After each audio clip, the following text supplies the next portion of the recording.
Hey, what's going on, Coin Up TV subscribers? Robert Welken here. In this video, I want to do a review of the martial arts Shaw Brothers classic, I'll put in quotes, Holy Flame of the Martial World. This is from 1983. I'm going to give my letter grade and some spoilers in this video as we go. I watched this on the Shout Factory Shaw Brothers Collection Volume, Shaw Brothers Classics Volume 4, which is a fantastic set. If you don't own it, pick it up if you're a Shaw Brothers fan. Let me get to IMDb synopsis and then my notes. Hopefully this video will breeze through and we won't drag too long. IMDb notes. Okay, so it says, for their synopsis, a brother and sister seeks vengeance for the death of their parents. It's pretty brief synopsis there. So now let me get to my notes. Martial arts masters are after the Holy Flame weapon, which is apparently a sword with two parts having both a yin and a yang. I guess you have to sort of be promised or have some sort of influence to get your hands on this weapon. The story is very convoluted. It's kind of a mess. It's kind of all over the place. I wrote in my notes here, a bonkers film with plenty of action and special effects, but I felt like I was watching a Power Rangers movie more than I was a Kung Fu Wuxia movie. So that was kind of my theme going into this review, was like, if you like Power Rangers and over-the-top special effects, then this movie has you covered. If you want some Kung Fu and some Wuxia and some serious, grounded wire work, you're not really going to get that in this movie. So just know that ahead of time. Going into checking out Holy Flame of the Martial World.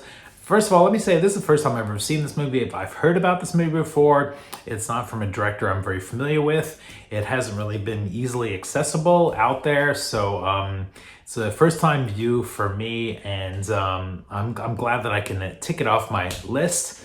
Let's see, I wrote in my notes here, I eventually got bored with the movie as it was pretty repetitive with the same characters fighting each other over and over again, only to be interrupted by somebody else kind of coming in from off camera.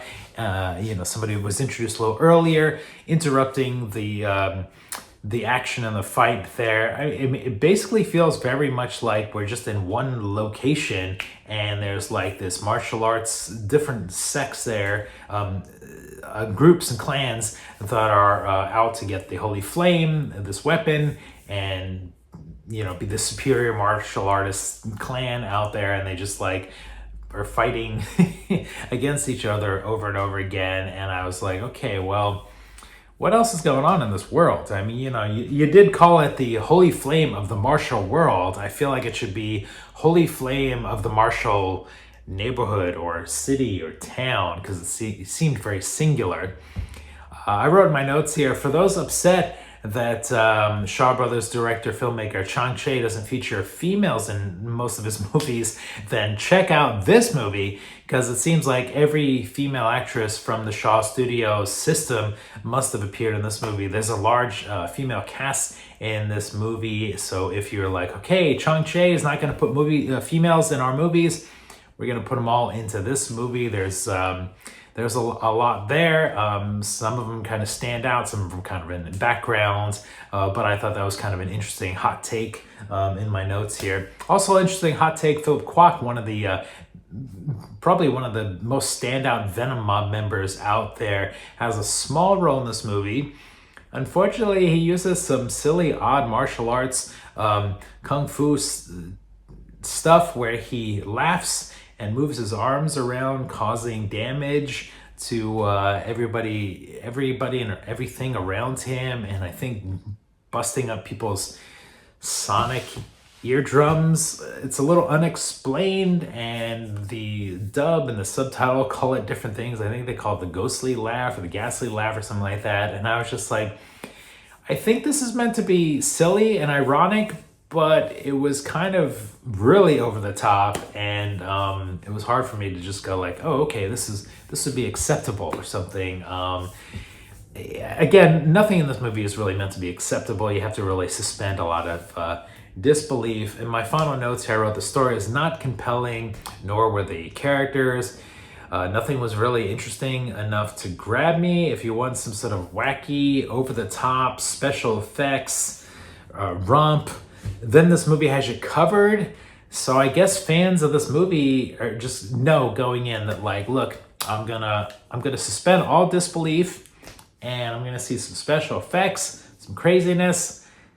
If there was a story to this, it didn't really interest me or compel me enough to keep me interested in going. So I'm gonna give this the dreaded D+, below average. You know, if you're gonna have a good time with it. I didn't really have a good time. I watched this twice. The Blu-ray has a audio commentary with James Mooj. A little dry on the commentary. Would have liked a little more life to that there. And we also get an interview with Kung Fu veteran actor Chang Cheh on here, and some trailers. It's paired up with Opium and the Kung Fu Master, which is a fantastic movie. Probably gonna watch that next, hopefully review that soon. So let me know if you're a fan of Holy Flame of the Martial World. From Shaw Brothers, thanks so much for watching. For CoinOp TV, we'll see you next time.